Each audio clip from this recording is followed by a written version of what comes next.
Good evening and welcome to House Talks. This will be a series of community events held several times each year where participants can hear from guest speakers about ideas relating to democracy, history and the New South Wales Parliament.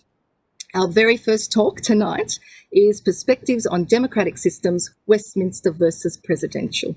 My name is Daniela and it's lovely to have you join us today. I'd like to acknowledge the traditional custodians of the land on which we meet. I pay my respects to elders past, present and emerging. I will now ask the Honourable Jonathan O'Dea, MP, Speaker of the New South Wales Legislative Assembly, to say a few words and officially open this event. Thanks so much, Daniela. And it's a real pleasure to join with you, albeit all online. We'll no doubt return to physical meetings in hopefully 2021. But what an exciting opportunity to get together and enjoy some fantastic insights I'm sure we will experience on perspectives on democratic systems. In the last year, we've seen Westminster and presidential systems both in action, with elections in Britain and obviously in the last month in the United States, and how exciting those elections can be. Unpredictable too. It's often said that Australia, while based on a Westminster system, also takes in some elements of the United States system, but essentially, the strengths of both systems we've seen in that they're based on solid democratic principles. I'm not going to talk about any more about them because we've got two fantastic, incredibly talented and qualified speakers to listen to this evening.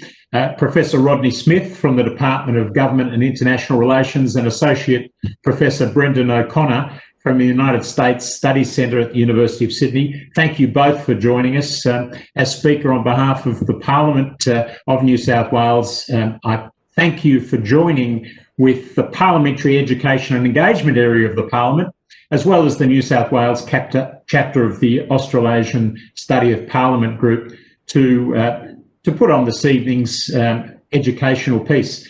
Can I say that parliamentary education and engagement is going to be a real priority for us in the Parliament in 2021. It is now. Daniela and the rest of the team do a fantastic job, but we're looking to grow that even more in 2021. So it's very exciting to be able to play a part in today.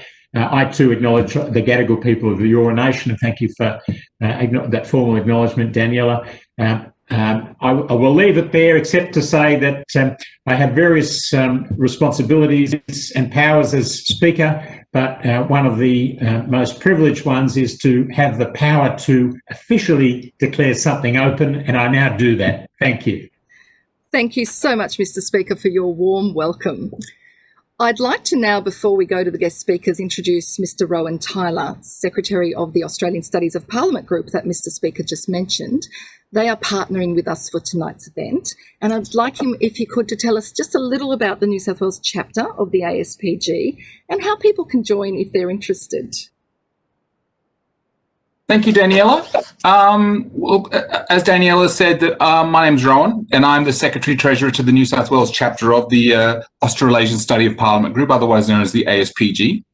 And on behalf of the New South Wales chapter, I'd like to extend my sincere thanks to Professor Smith and Associate Professor O'Connor for sharing their insights and what will no doubt be a fascinating presentation about the presidential versus Westminster democratic systems. And based on the events of the past week, I'd have to say that the presidential system probably has Westminster beat in terms of drama. But let's see what Professor Smith and Associate Professor O'Connor have to say. I'd also like to thank very much Daniela and all of the team from the New South Wales Parliament's Education Unit for their excellent work in making events like this come to life. The education team should be particularly commended for the way they have adapted to the COVID environment by successfully making the transition to online events such as these during times we're not able to physically gather in large numbers.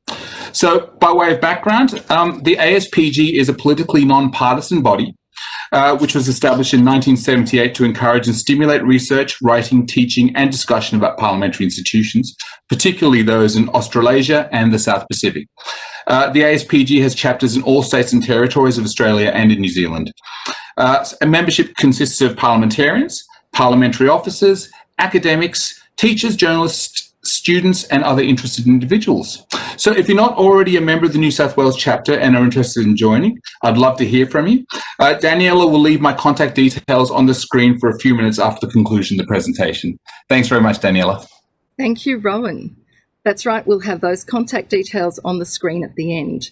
And also after our guest speakers give their talk, participants will be able to ask questions via the chat function, the dialogue box in the bottom right-hand corner of your screen.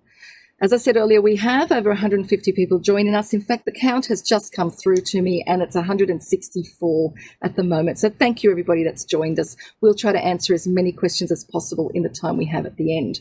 Now it's my great pleasure to introduce tonight's guest speakers. Professor Rodney Smith from the Department of Government and International Relations at the University of Sydney and Associate Professor Brendan O'Connor from the United States Studies Centre, also at the University of Sydney. We are delighted that you are talking to us about comparative democracies at such an exciting time, just a week after the US elections and the day before an important Australian anniversary that Professor Smith reminded me of, the dismissal of Prime Minister Whitlam by Governor-General Sir John Kerr, the 11th of November 1975. Professor Rodney Smith teaches Australian politics and public sector ethics. His current research interests are Australian political parties and elections, political ethics and corruption, hung parliaments in Westminster systems, and comparative federalism. He's published books and articles on contemporary Australian politics and political culture, and was recently part of a team conducting an ARC-funded study of federalism in Australia, Canada, the United States, and the United Kingdom. Associate Professor Brendan O'Connor has taught courses on American domestic politics and foreign affairs. In 2015, he was a recipient of the Vice-Chancellor's Teaching Award. He was a Fulbright Fellow at Georgetown University in 2006, a visiting fellow at the Woodrow Wilson Centre in Washington, D.C. in 2008 and 2015, and is a life member of Clare Hall at the University of Cambridge. He's the editor of 7 books on anti-Americanism and has also published articles and books on American welfare policy, presidential politics, US foreign policy, and Australian-American relations. He's a regular commentator in the Australian media on American politics and foreign policy. In fact, some of you may have heard him just yesterday morning on the radio. Thank you so much both for being here tonight. Now, Associate Professor O'Connor, I will hand over to you, and I'll just make sure that you're unmuted and you're ready to go. Thank you so much. Well, thanks for the warm welcome, and I love the parliamentary building in the background, and it's a real shame we can't be here live with you. So I want to say a few things to begin with about the US presidential elections as where they stand, and then I'm going to say a few things about what I see as largely the weaknesses of the US presidential system, but some of the strengths. If Rodney and I were engaged in a high school debate and I had to defend the US model at this point in time, or even this year, or maybe the last 4 years, over the Australian model, I'd be in a very difficult position, I think. But thankfully, it's a discussion, not a high school debate.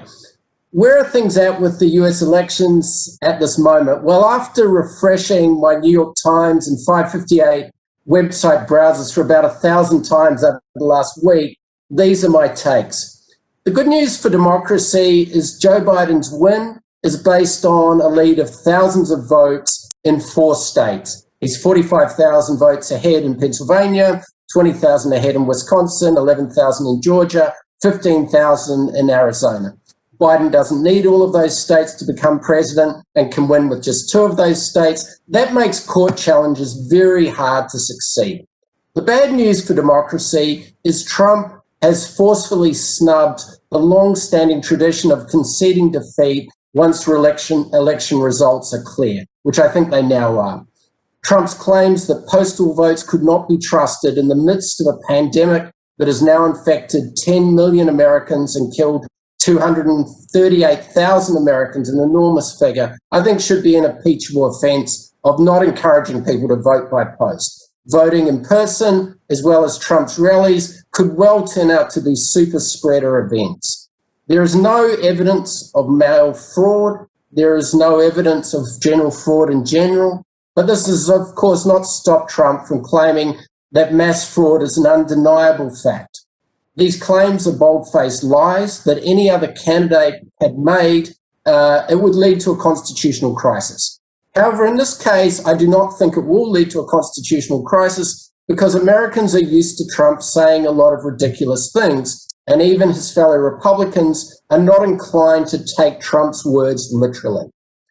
However, this said, there still is an unlikely possible scenario where Trump is pronounced winner of the US elections and goes on to serve a second term. How, might you ask? Because elections are certified by state legislatures like the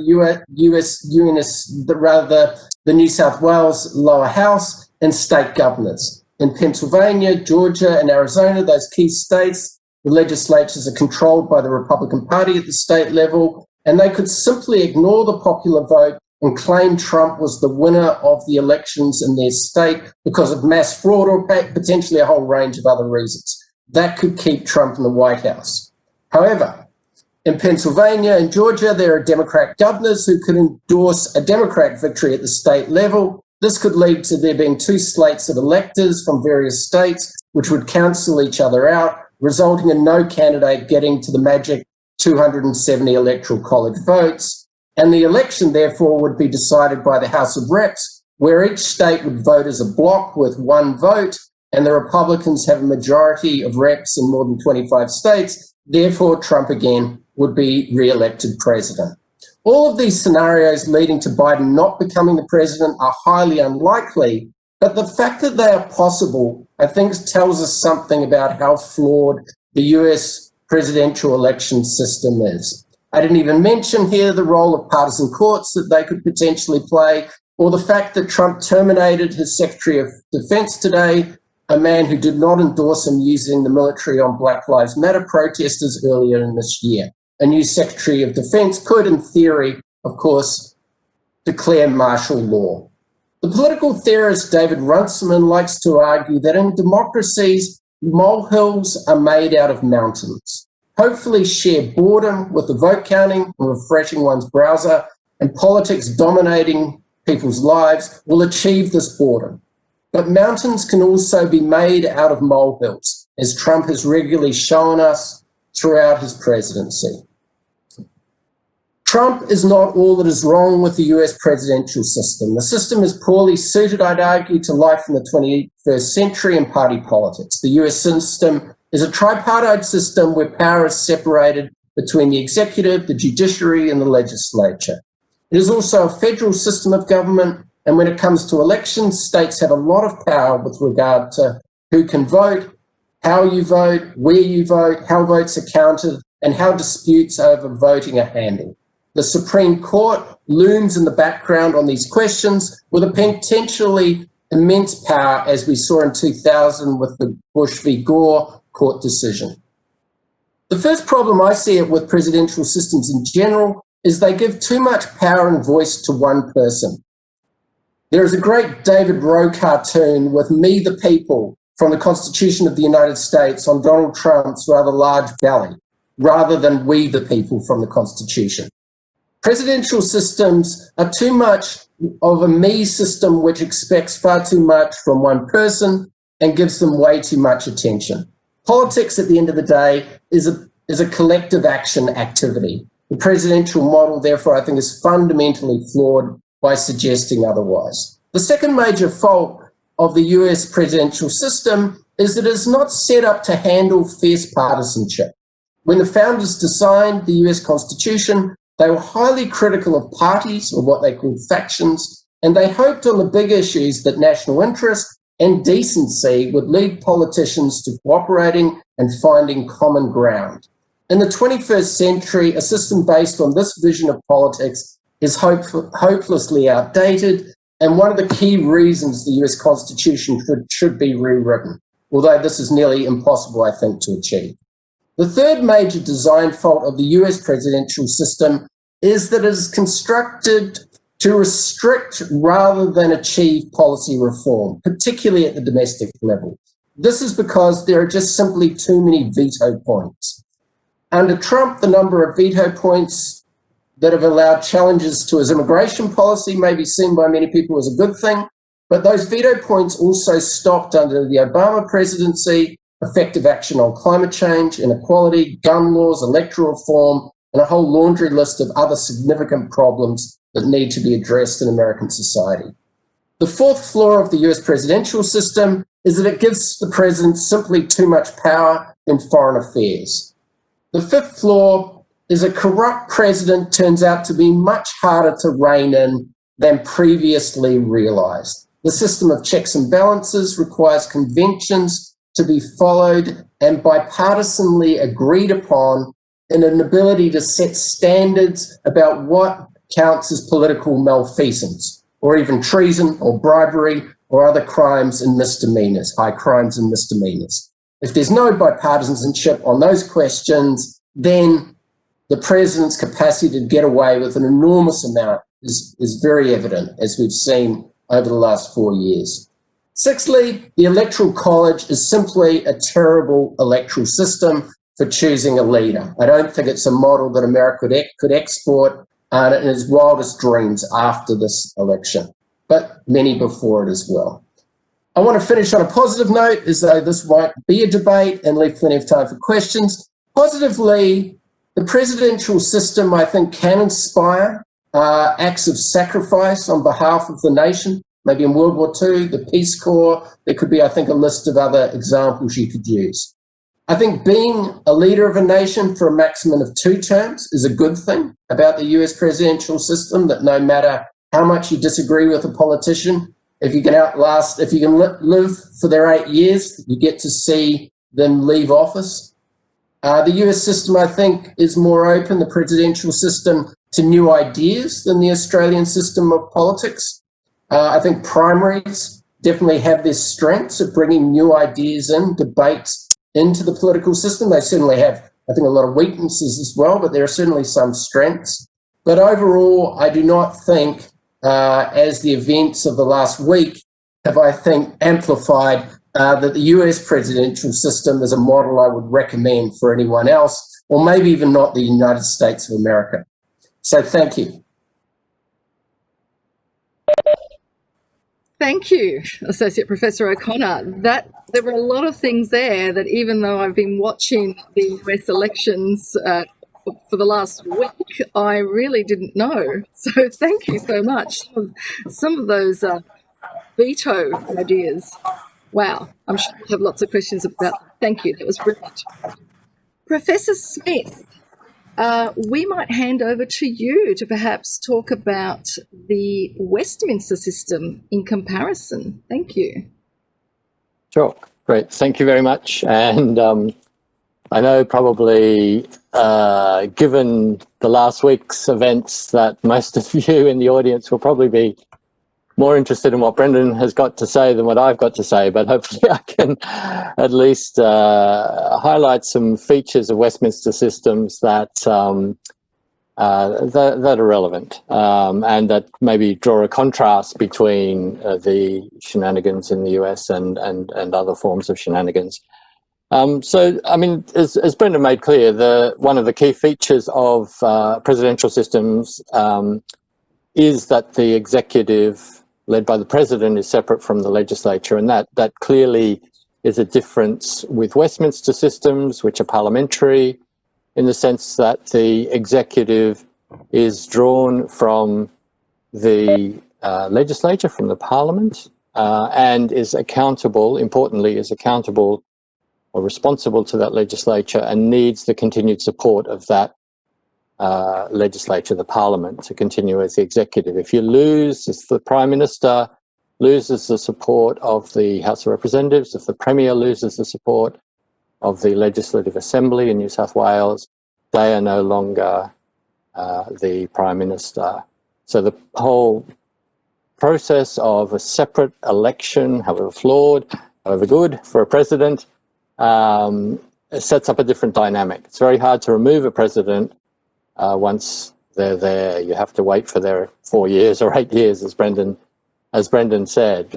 With premiers and prime ministers in Westminster systems, however, they're only there for as long as the members, particularly of the lower house, think they ought to stay there. And we've seen this in recent years. I mean, a few years ago, it was a bit of an embarrassment travelling overseas to people who knew anything about Australia, because they'd say, "Oh, who's your prime minister this week?"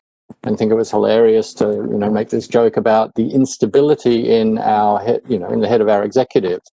And so we saw, Kevin Rudd replaced by Julia Gillard, replaced by Kevin Rudd, Tony Abbott then replaced by Malcolm Turnbull replaced by Scott Morrison. Now, the fact that that happened within party rooms shouldn't disguise the point that those prime ministers who were replaced by other individuals who were from the parliament and who had to command a majority of support in the parliament, particularly in the House of Representatives, to govern. So that's a very different system. It sets up a very different dynamic from a presidential system. If the Prime Minister loses support of the lower house, the Premier loses support of the lower house, they no longer exist in that role. And this means that most political conflict over legislation, over keeping the executive accountable, occurs within the parliament. So rather than the presidential system where conflict often occurs between the executive, between the president and the legislature, the dynamic in Westminster systems, parliamentary systems, is of conflict within the parliament, particularly between the two houses of parliament, which I'll get to in a moment. It's worth recognising that when we talk about Westminster systems, we're not really talking about systems that are terribly distinct from non-Westminster parliamentary systems. When we refer to Westminster systems, we're basically talking about parliamentary systems that emerged out of the old British Empire. So, if you think about the, Westminster democracies, Australia, New Zealand, Canada, Ireland, arguably, and so on, plus all of the kind of Eastminster style systems, India, Sri Lanka, Malaysia, and so on, they all emerged out of the former British Empire, and they're not terribly different from non-Westminster parliamentary systems. They look very much the same. If you go to Germany and which has a parliamentary system, the arrangements are more or less the same. So the key thing about Westminster systems is that they're parliamentary systems fundamentally, but they just happen to come from a particular country of origin, if you like. And because of that, they have some distinctive features, but they're around the edges, shall we say. There's also a great deal of flexibility in Westminster systems. Professor Meg Russell from the Constitution Unit at the University College London recently argued that there's in fact no such thing as a Westminster system because they're so diverse. And there's some truth in that, although I think the core, is that core element of the relationship between the executive and the parliament. But if you think about some of the examples I've given, Ireland has a president. It's usually counted as a Westminster system because it has two houses of parliament and the president is largely symbolic. But there's a president there. It doesn't make it a presidential system. It's a parliamentary system. It's akin to a Westminster system. Many people count it among the Westminster systems. New Zealand has a unicameral parliament. There was an election in New Zealand not so long ago, very exciting. And it was an election for one house of parliament. It's a Westminster system, but it has one house of parliament. In Australia, we tend to have bicameral or two parliaments made up of two houses. Although again, we had an election in Queensland a week or two back, and that was for, again, a unicameral parliament. Now that's important, as I'll point out. One of the key things that determines what a Westminster system looks like is whether or not it is bicameral or unicameral. In other words, whether it has two houses or one house.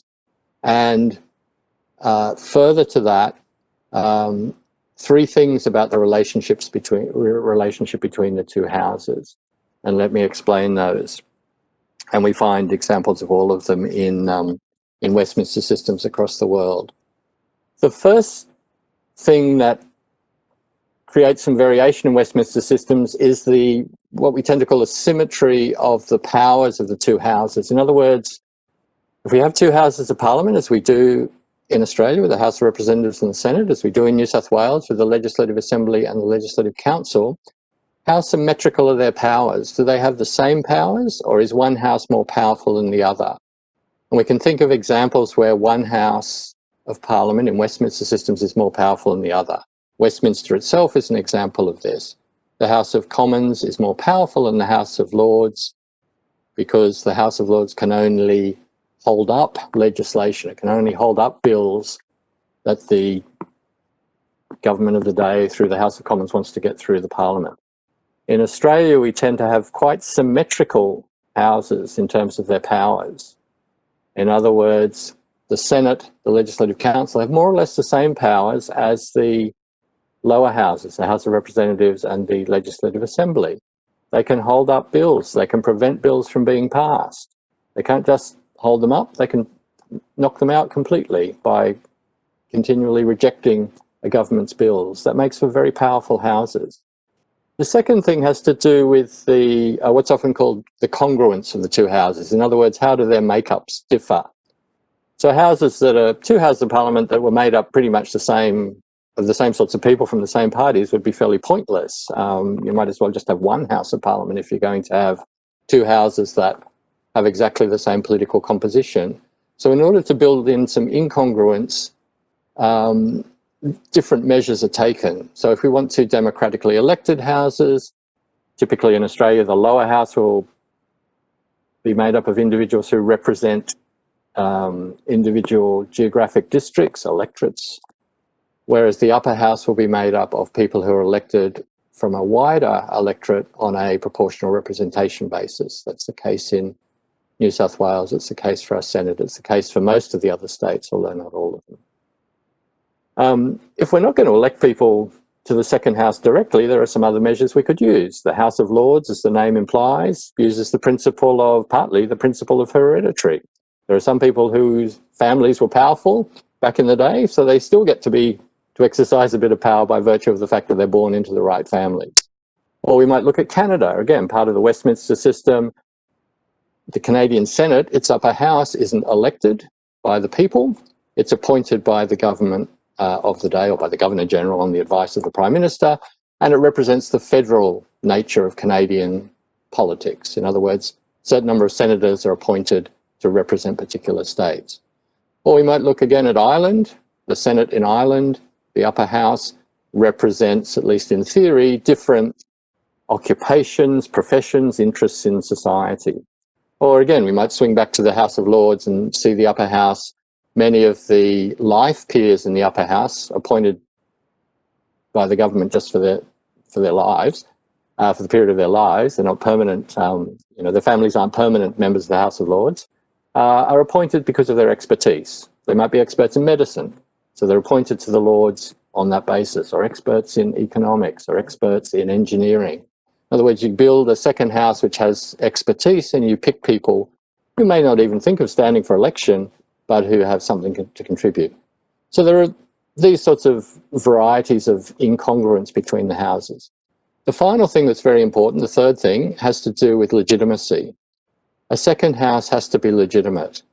And for many years, the legitimacy of upper houses in Australia, as elsewhere, was questioned because they were based on this kind of House of Lords model, this kind of hereditary model, or this idea that the people didn't know what they were doing in electing lower houses, so we better put some appointed people who really know, what's what into the upper house to slow down the radical ideas that people elected into the lower house might put forward.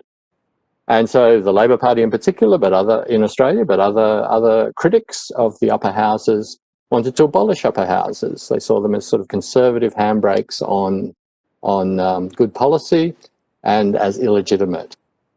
In the last 30 or 40 or 50 years, we've seen a real shift in the legitimacy of upper houses in Australia. The Senate, the Legislative Council, the various upper houses in most of the other states have gone from being kind of illegitimate, that is too strong perhaps, but less legitimate certainly than the lower house in terms of their democratic credentials, in terms of their legitimacy to block legislation from the popular house or have an impact on it. That's part of the controversy that we remember tomorrow on the 11th of November, is the Senate using its power to block the supply bills of the Whitlam government, which led to the constitutional crisis, which then led to the dismissal of the Whitlam government. The Senate at that time was seen as having by many people, many commentators, as not having the legitimacy to do that, even if it had the constitutional right to do that, constitutional power to do that. So this question of legitimacy is important. I might just finish by outlining a few of the ways in which, no, I want to do two things. First, I'll outline a few of the ways in which upper houses have proved their worth in Westminster systems in recent years, and particularly in Australia. And they've proved their worth around their legislative role, their representative role, and their role of holding the executive to account. So in terms of legislation, if we look at where most of the amendments to bills are made, typically to laws are made, or bills are made before they become laws in Australian parliaments, it's through upper house processes, particularly through committees, but also through amendments made from the floor of the parliament during the passage of the bills. A lot of these amendments come from voices other than those of the governing party. So that's a very important role that upper houses now play in terms of legislation. In terms of representation, if we look at our upper houses, they're much more diverse generally than our lower houses in Australia. They've added to the diversity of Australian politics in terms of representing minority groups, minority interests, minority identities. And thirdly, they've developed ways of keeping the executive accountable. One of the criticisms of Westminster systems for many, many years was that the executive was simply too powerful. Because the executive had the support of the lower house, it could get what it wanted through the parliament. That doesn't happen anymore. Because the executive had the support of the lower house, there was little accountability on the executive. Upper houses have helped to change that. So we've seen the revival of a number of measures and the expansion of other measures to improve that accountability. Again, the committee system is important here, but there are other measures as well, such as the motions for the production of state documents. In other words, motions for the production of documents that the executive has used to make its decisions. We want to know why the executive made the decisions that it did. The upper house, by using its powers, can compel the executive in New South Wales and elsewhere to produce those documents. Or the disallowance of regulation. So sometimes executives get to make laws without the specifics being passed through the parliament, because a bill has been passed through parliament that allow them to do that. Upper houses, again, have increasingly used their powers to scrutinise and in some cases disallow, in other words, vote down those regulations. So we've seen a big shift in Westminster systems in recent decades, particularly in Australia, but also in other parts of the world. And that shift has particularly come around the changing dynamics between the two houses, and that's very important. So if we think about, who keeps the executive accountable in a presidential system and who keeps the executive accountable in a Westminster system, they're very different forms of accountability.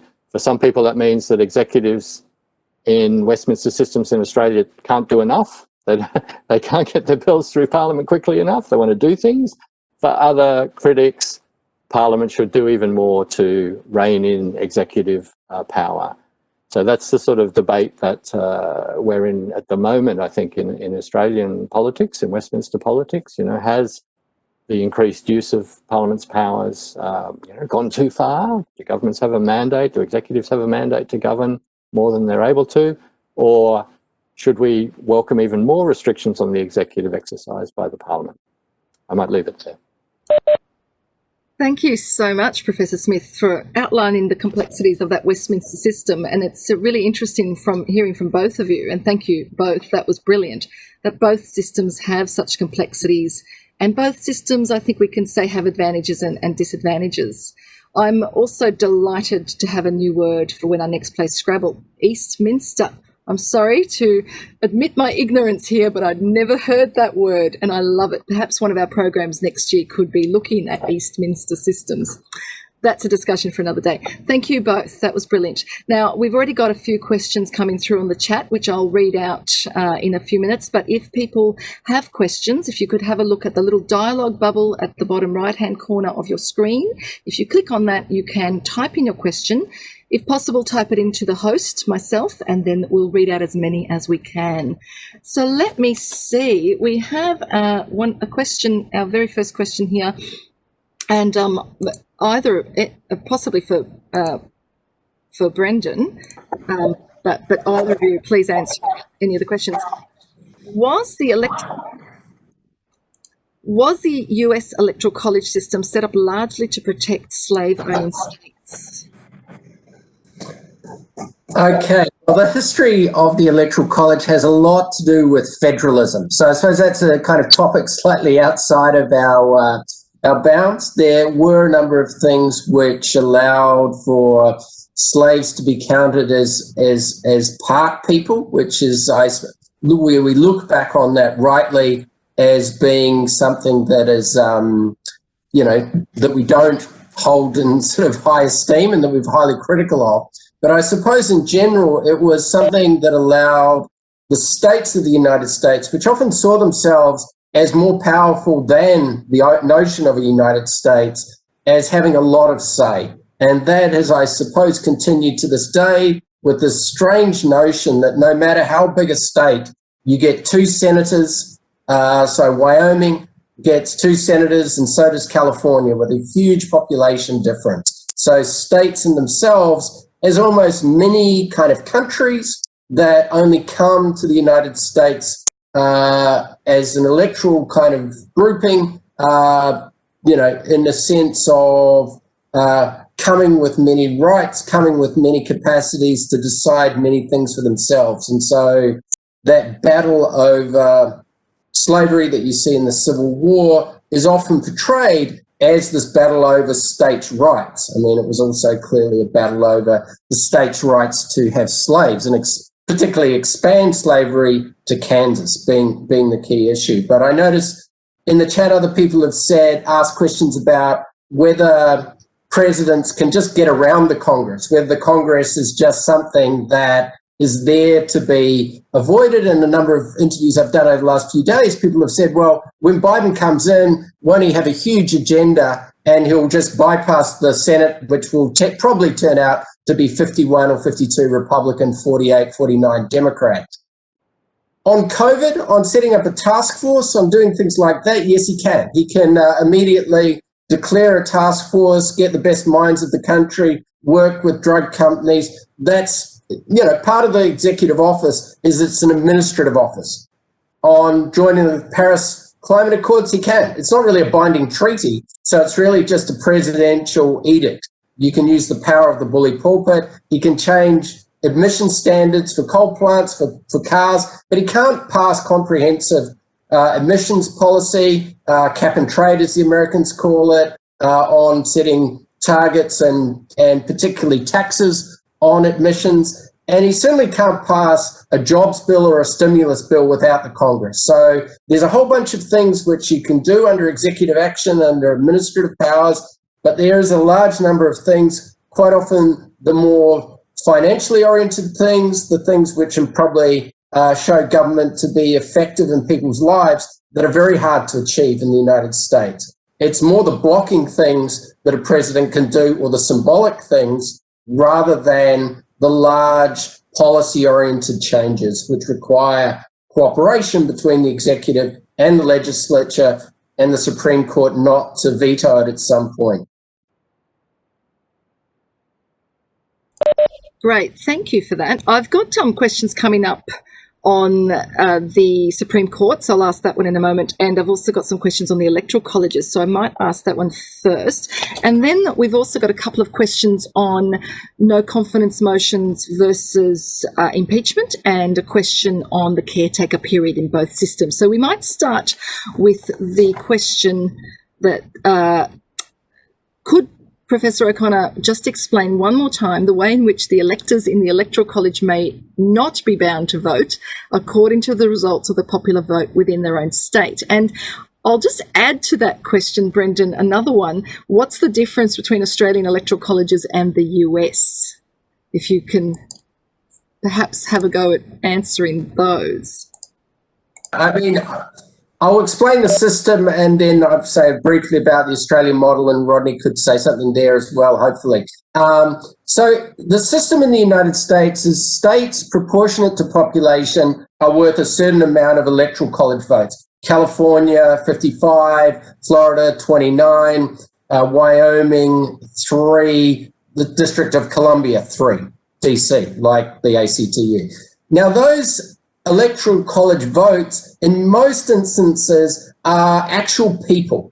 And in some states, the rules are a little bit different. Those people can choose not to follow the popular will. So those people could say, okay, Trump has been elected by the people of Florida, but I'm not going to be faithful to that vote. I actually think Mitt Romney would be a better president. So they could be unfaithful. So those people go to a largely ceremonial event. Now, you choose those people on the basis of loyalty. You don't choose them randomly. They're party loyalists and people maybe that have been to Mar-a-Lago, that Trump knows where they live, knows, their Twitter account number, and has the capacity to make their lives a misery if they don't do what they're expected to do.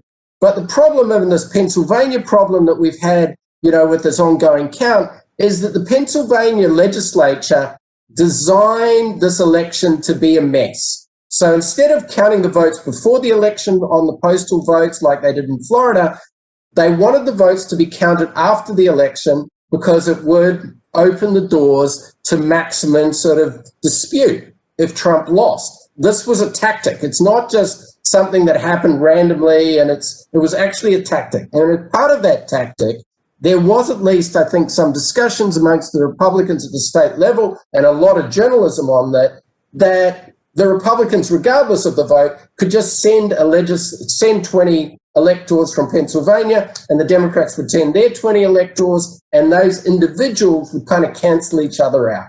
In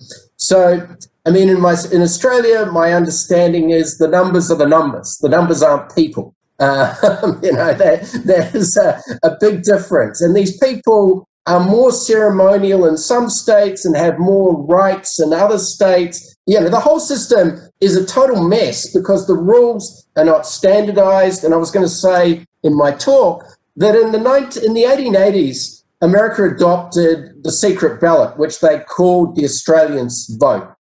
140 years later, it might be, I think, quite a good idea for the Americans to look at the Australian electoral commissions at the state level and the federal commission. The Americans have one, and think about upping the powers of their own electoral commission at the federal level. That, I think, would be one very useful thing that the Americans could learn from the Australians, that having non-partisans running an electoral system at the federal level, I think has a lot to recommend about it. Thank you for that. Professor Smith, did you want to add anything? Or I guess just to add some things about elections. So, there is no equivalent to the Electoral College in Australia. This is not an Australian. It's not a Westminster. Effectively, it's not a Westminster institution. So there is no Electoral College when you vote in Australia from the members of the two houses. Let's say for the lower house, for the House of Representatives. If you happen to live in the electorate of the person who wins that electorate and becomes Prime Minister, then you've helped to elect the Prime Minister. Everyone else has elected a member of Parliament who may or may not be on the on the government side, on the side of the executive, may or may not be a minister. So it's a very different system. I mean, there is a kind of technically a two-step involved in the sense that you elect a Parliament, which in turn elects or supports someone as Prime Minister and his or her cabinet as a government. But that's all happening within the legislature once people have been elected. There is no equivalent to the Electoral College. I agree with Brendan, there's a lot that America could learn from Australia about how to run an election. We should remember that often counts in Australia are relatively slow. We don't get so excited about them because often we know who's won a majority of seats in the lower house while we're waiting for those last few seats to be decided. Anthony Green has called the election at 8 o'clock or something, and the rest, there are some seats that we don't know about. They're undecided, but counts are slow, and they're particularly slow for the upper house because of the proportional representation system that's used for the Senate and also for the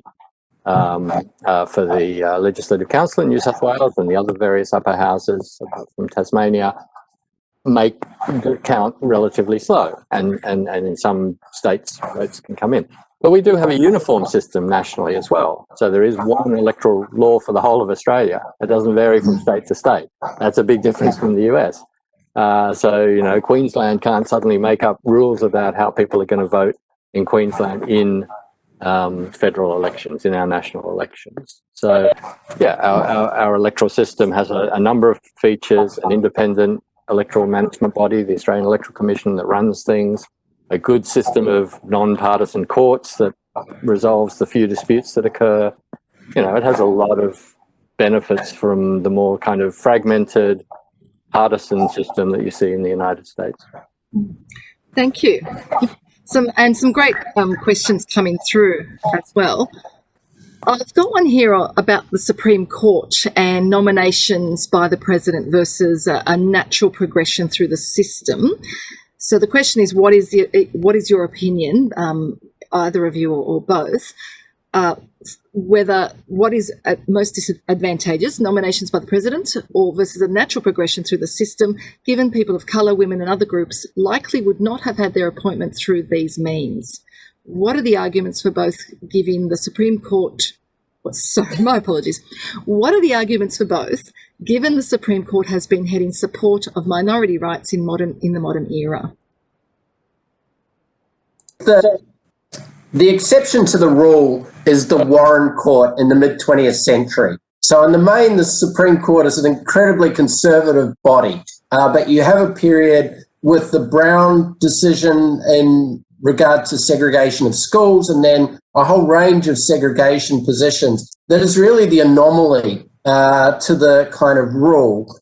One of I think the real problems with partisan appointments is that you get people in possible election cases or voter fraud cases who have a party that they are loyal to, as you saw in the 2000 decision with Gore v. Bush. That the people largely had been appointed by Republicans voted for Bush, and the people who had been appointed by Democrats voted for Gore. And I think there's a really unfortunate way of deciding fairness in a system constitutionality. So I think being appointed by a panel of experts, maybe having some degree of concern certainly about diversity and disadvantaged groups on that panel would be good, but people should be appointed on the capacities of themselves as lawyers, not on their political affiliations and not by politicians. So I have, no time at all for the partisan appointments system.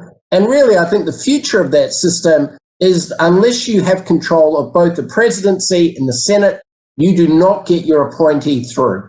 You need both of those things. And if, anyone dies on the Supreme Court and Joe Biden has to appoint someone for the next 2 years, I think the model is now established that the Republicans would simply say no. Why should we do it? You didn't win the election on two fronts. Bad luck. And the Democrats probably the same. So you have a smaller court as a result. Thank you. I've got a question here about the caretaker period. Donald Trump will remain the president until January 21. Is this synonymous with the caretaker period in our system?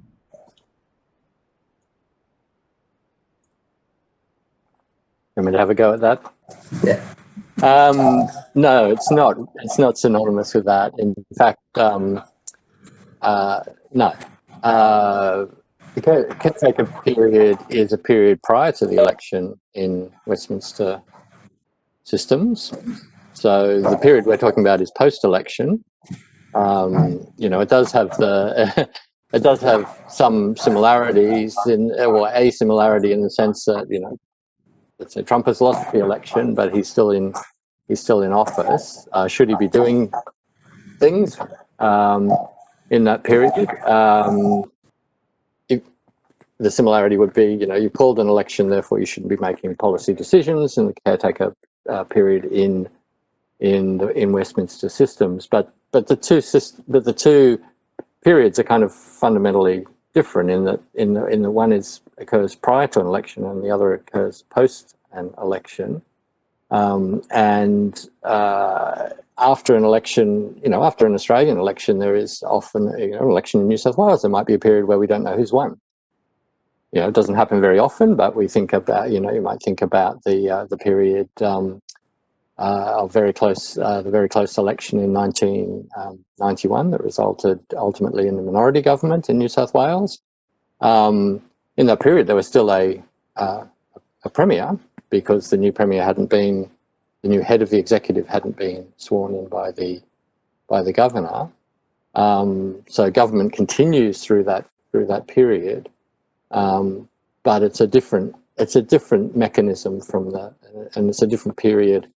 The caretaker period is designed to prevent governments doing things before an election. And the period we're in now in the US is post-election. So I think it differs quite in that quite important way. But Brendan may have some thoughts on that.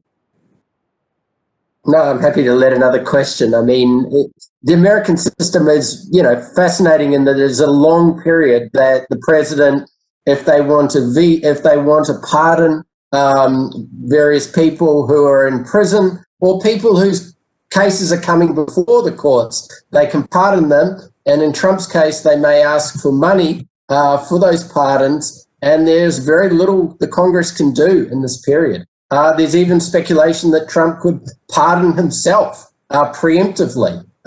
Nixon was pardoned by Ford before any charges really got to court as a preemptive pardon. So that's another thing to look forward to in the weeks ahead. But I mean, Rodney, in the case of Australia, governors or governor generals, do they usually sort of, if the election is clear, is it usually the next day or a few days afterwards?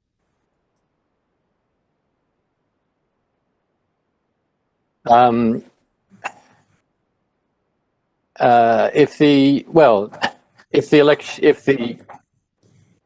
just trying to think what the conventions are, and I'm probably the wrong person for this. We need Anne Toomey here.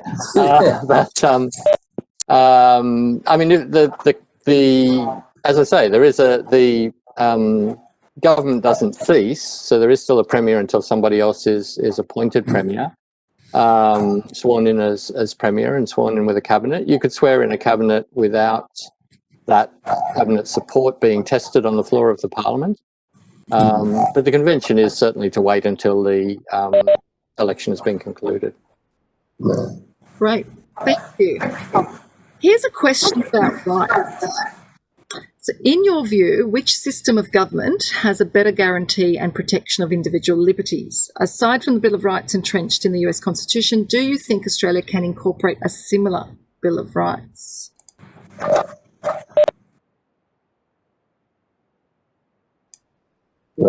Have a go at that? Well, I think the US has a Bill of Rights, and that, as Brendan already said, that gives leverage for groups to challenge the legality of legislation, government actions that infringe on those rights. Australia famously has relatively few rights written into the Constitution, so we rely on the High Court judges trying to establish what the implied rights in the Constitution might be. They did some of that work in the 1990s, but it's quite limited.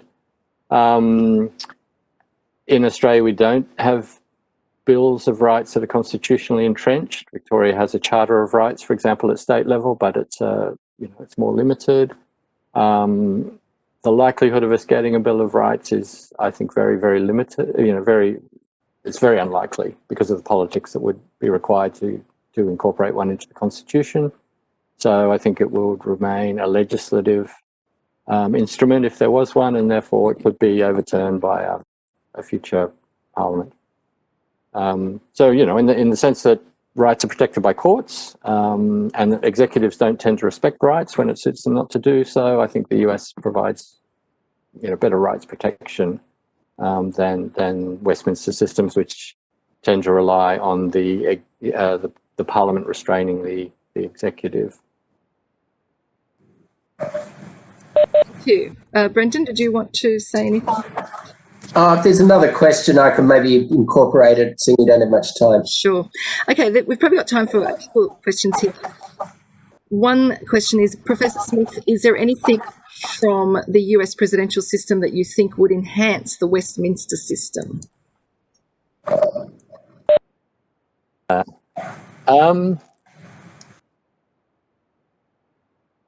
Look, a presidential system fundamentally is different from a Westminster system. I think the concern about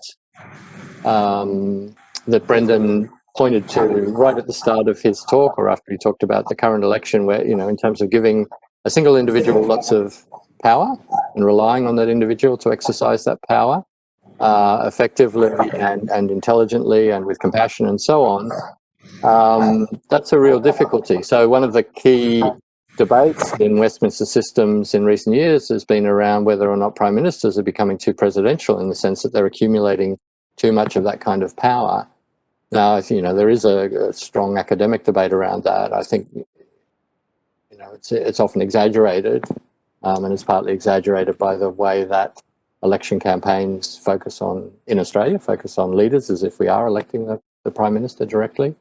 But I think as Brendan suggested, there is a strength in having the head of the executive, the prime minister, having their power restrained by the other ministers around them and by the Parliament in a way that the president isn't. That would be my view. So fundamentally, I think a move in that direction would be a move towards a very different system, and it would be a move backwards. That would be my position. Thank you. And with the US presidential system, Brendan, is the executive accountable to the Congress in any way? Yes, well, I suppose the ultimate accountability is the impeachment power written into the US Constitution. So a president can be impeached for treason, bribery, other high crimes and misdemeanors are the words. And we had that example at the beginning of this year. I mean, so much has happened that probably it's easy to forget that Donald Trump was impeached by the House of Representatives and he was not convicted or dismissed by the Senate. I mean, it was in some ways a classic attempt at bribery. We give you military aid to Ukraine, you give us an inquiry into the Biden family. It was a quid pro quo, as even some of Trump's own appointed ambassadors said, but there wasn't a bipartisan agreement on what qualified as bribery or even high crimes or even misdemeanors. And that was similarly with Bill Clinton. There was that sense of, did lying about his relationship with Monica Lewinsky rise to the level of high crimes and misdemeanors? And similarly with Trump, there was only one Republican, Mitt Romney, who crossed the floor. You need a 2/3 majority, 67 senators to dismiss a president, and so Trump waved it by. Now, Trump, if he was elected for another 4 years, which it thinks he is not, he could be impeached multiple times. There's no limit on impeachment. It's not a once-only shot. You could have an impeachment procedure going every other month, and you might have a case for it. But you still need that bipartisan support. And I suppose my kind of big point about the US system really is that it's a system that requires a lot of cooperation to get things done effectively, and it has a lot of capacity for blocking of actions by the president and by the Congress through the president being able to veto things. But it's not set up for a modern party system. It's not set up where Republicans and Democrats are diametrically going to oppose each other and make each other look bad on any issue. And that's created this real problem with the nature of the system. Thank you for that. That's all the questions we have time for, I'm afraid. Thank you, Professor Smith and Associate Professor O'Connor, for your fantastic presentation tonight. We've all learned a little bit more both about Australia's system of democracy and that of the USA, which will no doubt be useful as we continue to interpret the events of this recent American election from our Westminster perspectives. And thank you to both of you for your ongoing support of the Parliament's education and engagement programs. It's really, really appreciated. Your participation helps us to create really engaging programs where we all come away a little bit more informed. Perhaps everyone can join me in giving our guest speakers a virtual round of applause. Thank you so much. It's a real pity that we can't be right here with you to hand over some gifts, but we'll organise another way to do that. So thank you so much. And a huge thank you to everyone who's joined us tonight for taking the time to be with us today and for your interesting and thoughtful questions. They were fantastic. It would be very difficult to run these programs without an audience, so thank you again. Now, if you've enjoyed tonight's event, please keep in touch about future programs via the Parliament's Facebook and Instagram pages or by visiting our website, parliament.nsw.gov.au. And if you don't want to leave us just yet, you are in luck. Tonight is a sit-in night, and you can watch the proceedings of the Legislative Assembly and the Legislative Council for as long as they continue to debate. You can watch that from our live webcast, again on our homepage, parliament.nsw.gov.au. And for those of you who are interested in finding out a little bit more about the ASPG, which was mentioned earlier, I'll pop that up on my screen just before we go. So I might see if there's any final comments from our speakers or Mr. Speaker, but otherwise we'll say good night and thank you very much. Wishing you all a good night.